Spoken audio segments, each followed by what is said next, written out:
Samantala, nagkainitan na naman ang MMDA at ilang tindero sa clearing operation sa Maynila. Ang depensa ng mga nagkakariton, protektado sila ng City Hall. Narito ang unang balita ni Mark Salazar.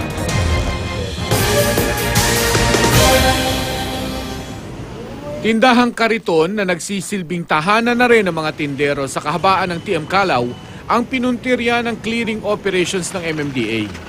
Akin na yung gatas ng bata, di ba din ang babukunin nyo?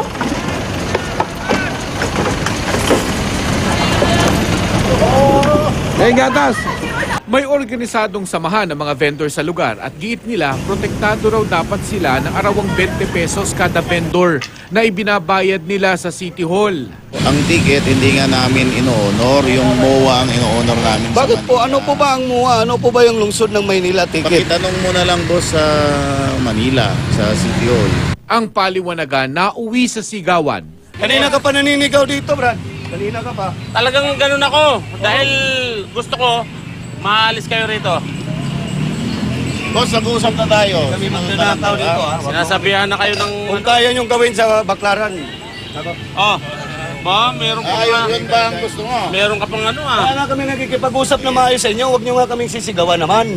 Eh, yan ba ang batas natin ngayon? Oo, yun ang batas natin. Pambira yung batas na yan. Baguhin ninyo yung batas na yan. Dumating ang mga taga Manila Traffic and Parking Bureau pero hindi para ipagtanggol ang mga vendor. Sir, kasi ito ay bangketa. Ang Sana katwiran niya, maunawaan sir, natin. Kaya lang, meron daw complainant. yun na nga po. Hindi naman din sila mag-i-implement o magpupunta rito kung wala naman din talagang complainant.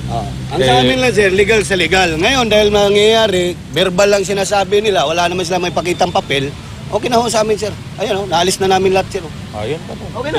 Wala naman hindi naman kami nangaway sa kanila. Sabi ng MMDA, kadalasang naiipit sila sa patakaran ng local government at utos ng Malacanang na kailangan nilang sundin. Para sa unang balita, Mark Salazar reporting. Ay naman sa Manila City Hall, hindi pinapayagang magtinda sa TM Calaw ang mga vendor.